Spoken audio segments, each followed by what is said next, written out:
orang Kristen itu pengikut Paulus, bukan pengikut Yesus. Karena rusaknya Injil gara-gara pengaruh Paulus. Paulus tidak pernah ketemu dengan Yesus. Paulus memang tidak pernah ketemu Yesus, tapi dia ketemu dengan Petrus. Dia ketemu dengan Yakobus.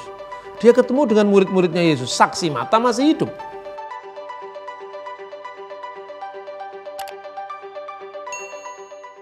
Oke, shalom rekan-rekan semua Bapak Ibu yang dikasihi oleh Tuhan Yesus Kristus. Ketemu lagi dengan saya, penginjil Suara Halawa. Dan pada saat ini kita akan kembali belajar bersama-sama lagi tentang pertanyaan-pertanyaan iman Kristen. Tujuannya supaya kita lebih memahami tentang iman Kristen, supaya kita lebih memahami tentang Alkitab, dan juga memberikan pemahaman kepada saudara kita yang memiliki pemahaman yang salah tentang iman Kristen.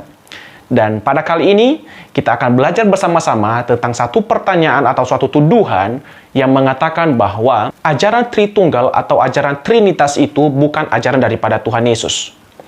Mereka mengatakan bahwa itu ajaran daripada Rasul Paulus. Tuhan Yesus tidak pernah mengajarkan tentang Allah Tritunggal atau Trinitas. Apakah itu benar? Mereka juga mengatakan bahwa ajaran daripada Tuhan Yesus sudah dipalsukan oleh Rasul Paulus. Yang mereka amalkan, ya ini ajaran Paulus yang batil. Makanya kita sering bilang orang Kristen itu pengikut Paulus, bukan pengikut Yesus. Karena rusaknya Injil gara-gara pengaruh Paulus. Siapa Paulus tersebut? Paulus adalah seorang yang dahulunya benci terhadap orang-orang Nasara. Dia Yahudi. Dan dia selalu membunuh orang-orang Nasara, mengintimidasi orang-orang Nasara. Ya, dia tidak bertemu dengan Nabi Isa dan dia juga tidak bertemu dengan murid-muridnya Nabi Isa, tidak. Dia hidup mungkin di zaman tabi'in. But one thing we do know is he destroyed the teachings of Jesus. He told people to break the law. So Paul did not really see eye to eye with the disciples nor the followers of Jesus at any point. Untuk memahaminya lebih jelas dan benar, mari kita mendengarkan, menyaksikan penjelasan daripada Bapak Pendeta Dr. Bambang Nursena. Selamat menyaksikan. Jadi memang tema Paulus itu akhirnya mempengaruhi juga tafsir Islam. Tetapi sesungguhnya kalau kita melihat ya, Islam sendiri sebetulnya mula-mula tidak bermasalah dengan Paulus. Salah satu contoh misalnya, kalau kita membaca tafsir Al-Quran, itu Ibnu Katsir. Ibnu Katsir itu salah satu penafsir Quran. Dia tidak bermasalah dengan Paulus. Beberapa saat lalu itu di internet lagi ramai itu di Facebook teman-teman Muslim sendiri. Kita orang Islam ternyata menghormati Paulus itu, Rasul Paulus itu. Bahkan kita harus jujur ya. Di buku-buku yang sekarang beredar di kalangan anak-anak pesantren itu masih ada rujukan tentang Paulus itu. Misalnya tafsir yang terkenal di dunia Islam itu tipis tafsirnya, namanya tafsir surat Yasin dari Syekh Hamami Jaddah. Ini tertulis di dalam bahasa Jawa dengan huruf pegon itu loh. Bahkan ada terjemahannya di dalam bahasa Indonesia. Itu sudah diterjemahkan, diterbitkan oleh beberapa penerbit. Nah, di dalam surah Yasin, surat Yasin itu surat ke-36 dalam Al-Qur'an. Itu di situ ada ungkapan begini. Wa idrib lahum masalan ashabal qaryah. Dan kemukakanlah kepada mereka contoh tentang penduduk suatu negeri. Lalu dalam penafsir Islam ini oleh penafsir itu dikatakan, yaitu terangkanlah kepada penduduk Mekah, ya Muhammad, terangkanlah kepada penduduk Muhammad tentang apa? Penduduk suatu negeri, ashabal qaryah wahiyya intakiyah. Penduduk suatu negeri itu namanya negeri Antioquia. Itu dalam surat Yasin itu. Tafsiran surat Yasin, sorry. Lalu mereka, penduduk Antioquia itu mendustakan utusan Nabi Isa itu. Lalu dua orang utusan tadi disusul dengan utusan ketiga. Supaya mereka mengesahkan Allah dan beriman kepada Allah. Lalu pertanyaannya, siapakah ketiga orang itu? Ini dalam tafsir masih tersebut di situ nama Paulus. Masih tercatat. Maka dikatakan dalam tafsir itu Isa alaihi salatu wassalam mengutus dua orang rasul dari kaum Hawariyun ke kota Antioquia. Dua orang rasul itu, yang pertama namanya Yahya, kedua Bulus, dan ketiga Sam'un. Bulus itu Paulus. Makanya kalau kita membaca dalam Alkitab bahasa Arab, Risalatu Bulus Rasulil Awal ila ahli Tesalonika misalnya. Surat Rasul Bulus yang pertama kepada orang Tesalonika. Jadi jelas di surat Yasin, tafsirnya Hamami Jadah ini Paulus masuk di situ. Tapi ini tafsir ini berotoritas nih Pak. Oh, ya, Ibnu Katsir itu otoritas, itu muridnya Ibnu Taimiyah kok. Artinya kalau orang tidak membaca tafsir yang tebal-tebal kayak Ibnu Katsir, ya bacalah misalnya tafsir Yasin yang kecil itu Hamami Jadah. Itu tidak ada bermasalah dengan Paulus. Pertanyaannya mulai kapan Paulus itu dipersoalkan dalam Islam? Kan seperti itu kan? Nah, tafsir-tafsir yang sekarang mungkin mengatakan yang dimaksud Paulus dalam surat Yasin itu Paulus yang lain, ya boleh-boleh saja. Tapi artinya makanya ketika membaca teks-teks keagamaan maupun teks-teks historis itu harus kronologis. Ini tahun berapa munculnya? Ini tahun berapa munculnya? Makanya metode semacam ini juga tidak hanya saya berlakukan untuk Islam, tapi agama sendiri saya kritisi kok. Saya mengatakan di tengah-tengah orang fanatik sekali sama Calvin. Saya ganggu aja orang-orang fanatik itu. Calvin nggak terlalu penting kalau untuk urusan sejarah begini. Karena apa? Ignatius dari Antioquia lebih penting karena dia muridnya Yohanes langsung kok. Gitu loh kira-kira. Ini saya kira juga mengatakan seperti itu. Dalam konteks ini ya, saya kira itu. Terus kemudian Paulus dianggap sebagai pemalsu ajaran Yesus. Dia tidak pernah mengajarkan Trinitas misalnya. Sekarang pertanyaannya, jangan baca surat Paulus dulu Trinitas tetap ada apa enggak? Yang ngomong Trinitas lebih eksplisit itu malah Yohanes bukan Paulus. Nah itu loh. Coba tentang logos itu kan dari Yohanes. Pada mulanya adalah firman itu bersama dengan Allah, ke hologos en prostontion ke theos en hologos. Itu malah Yohanes.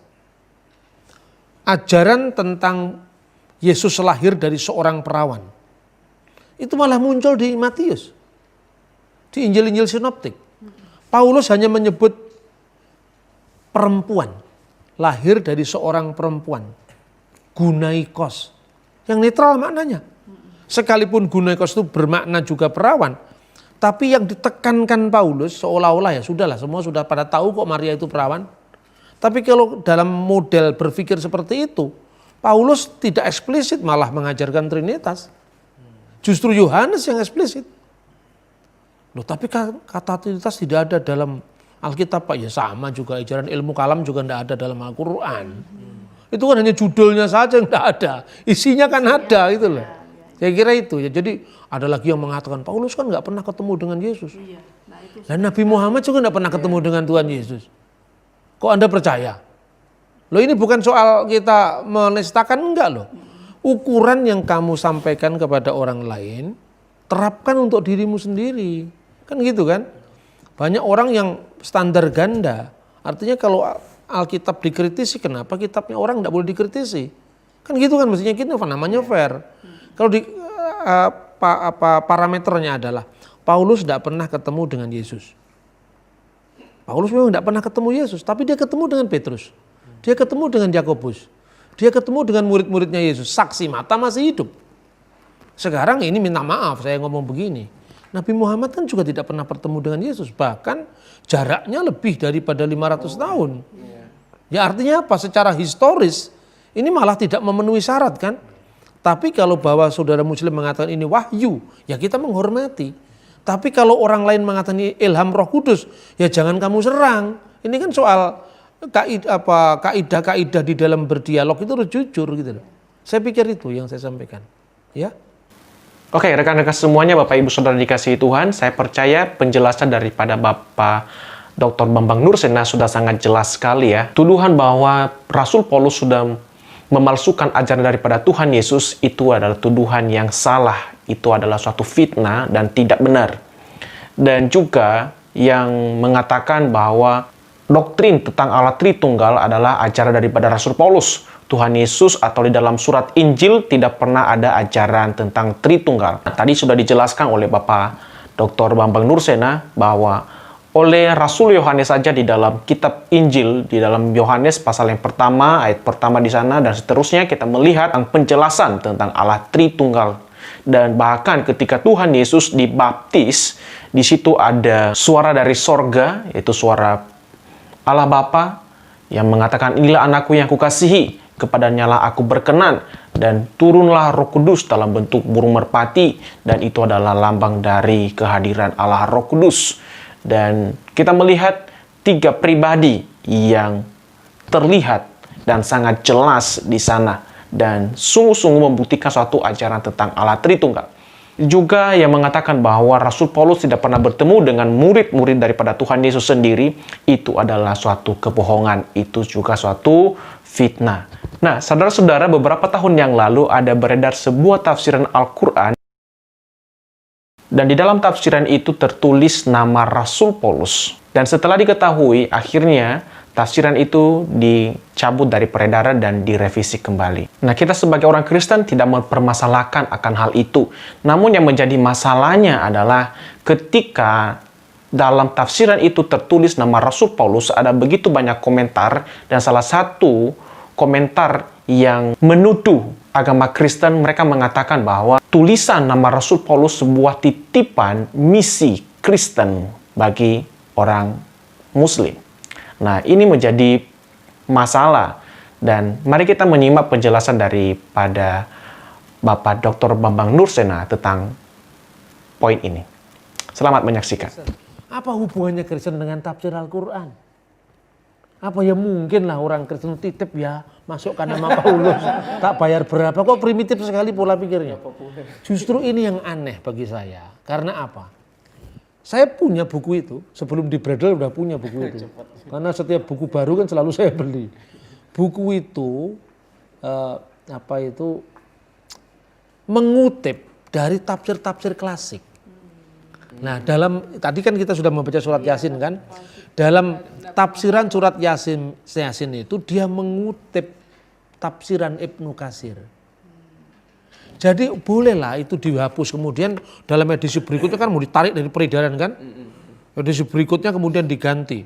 Nama 3 orang utusan Nabi Isa ke Antioquia itu adalah Sadik, Saduk, dan Salum. Itu edisi terbaru. Dia mengutip dari riwayat lain yaitu riwayat Tobari. Riwayat Ibnu Katsir sudah dihapus. Mereka lupa sekarang ini era internet. Anda boleh hapus itu di edisi cetaknya Indonesia. Tafsir-tafsir yang di pesantren masih berbunyi Paulus. Dan ini bisa dihapus itu tafsir klasik kok. Anda boleh nggak setuju dengan Paulus di situ. Di dalam tafsir Ibnu Katsir itu dikatakan begini. Kira-kira teks Arabnya begini. Kana ismur rasulain al-awaliyin Sam'un wa Yuhana wa ismu tsalits Bulus. Ada yang mengatakan Bulis.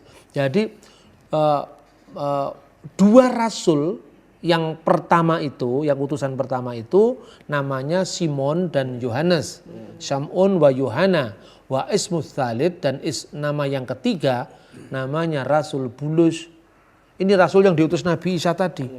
Nah, sekarang apa urusannya orang Kristen menitipkan apa misinya itu, ini tidak masuk akal itu kan. Tapi ya boleh-boleh lah, tidak apa-apa. Tapi kan sekarang orang tidak bisa, sekarang Anda kutip saja tafsir Ibnu Katsir itu di Google muncul semua dengan teks Arabnya. Apalagi kalau kita punya punya font Arabnya itu, kita tulis saja tafsir Al-Quranul Azim Ibnu Katsir, akan muncul surah Yasin, itu ada Paulus di situ. Jadi bahwa nantinya orang Islam kemudian mengembangkan tafsir, ini ada 2 Paulus, ada tafsir yang mengatakan begitu. Paulus yang satu itu yang memalsukan ajaran Yesus. Paulus yang satunya itu muridnya Nabi Isa yang asli. Ya boleh-boleh saja, tapi cek and recheck dengan data sejarah. Manuskrip yang ditulis muridnya Paulus itu masih ada sampai hari ini gitu loh. Ini disimpan di mana manuskripnya. Bahkan ketika mazhab Tübingen itu meragu-ragukan Injil itu produk abad kedua. Sekarang dengan penemuan uji karbon radio orang aktif, naskah-naskah papirus yang ditemukan prakodek sebelum zaman kodek Alkitab itu dijilid, ya, dan kemudian 3 kolom, kodek Vatikanus, kodek Sinaiticus, kodek Alexandrinus, itu sudah ada bentuknya papirus. Di antara naskah papirus itu ada yang berjarak hanya belasan tahun dan semua tersedia. Tidak usah jauh-jauh ke Switzerland. Naskahnya kan disimpan di Biblioteca Bodmeriana Switzerland. Anda klik saja di Google ketemu kok. Loh, ini kan kita percaya dengan Google, bukan begitu. Google itu sekarang sumbernya dari mana, rujukannya di mana, kode naskahnya apa, kan ada di situ. www Early Bible Papyri, kan muncul di situ P66, P45. Kalau nggak percaya, nabung dulu pergi ke Switzerland, bawa di Google cocokkan bener apa enggak itu loh. Harus cek and recheck. Cek and recheck. Jadi kenapa kita ini suka mengembangkan fitnah, kecurigaan, kalau ada apa-apa, ini awas ini musuh-musuh Kristen. Jangan, nggak usah begitu itu. Jangan suudon. Ya, Berarti nggak benar ya, Bah ya? Nggak benar Tidak tafsir betul. Al-Quran ini disisipi misi Kristen. Nggak ada. Ngisipi itu sebenarnya bayar berapa? Ceknya, cek and recheck semua ada kok di situ ditafsir, kok nggak ada urusannya dengan Kristen. Itu kadang-kadang ya batas-batas kesabaran, kadang-kadang orang juga ya kalau hanya sangat ekspresif enggak apa-apa lah. Saya kadang-kadang juga manusia jengkel juga. Saya tuh kepingin hidup baik dengan semua orang, tapi ya jangan memfitnah orang keterlaluan begitulah. Ya, disisipi, yang ngisipi itu siapa? Kalau perlu gugat di pengadilan sana. Ini loh penyisipnya dibayar berapa? Ke penerbit kan gitu kan? Oh itu ada naskahnya semua kok. Saya pikir itu ya. Terima kasih. Kiranya melalui penjelasan daripada Bapak Dr. Bambang Nursena memberikan wawasan yang lebih dalam lagi kepada kita tentang iman Kristen, dan kiranya kita semakin mengenal Tuhan kita Yesus Kristus, semakin bertumbuh di dalam iman. Dan bagi Bapak Ibu yang terberkati dengan video ini, silakan subscribe, silakan like dan share. Tuhan Yesus memberkati. Shalom, sampai ketemu lagi dalam video-video berikutnya.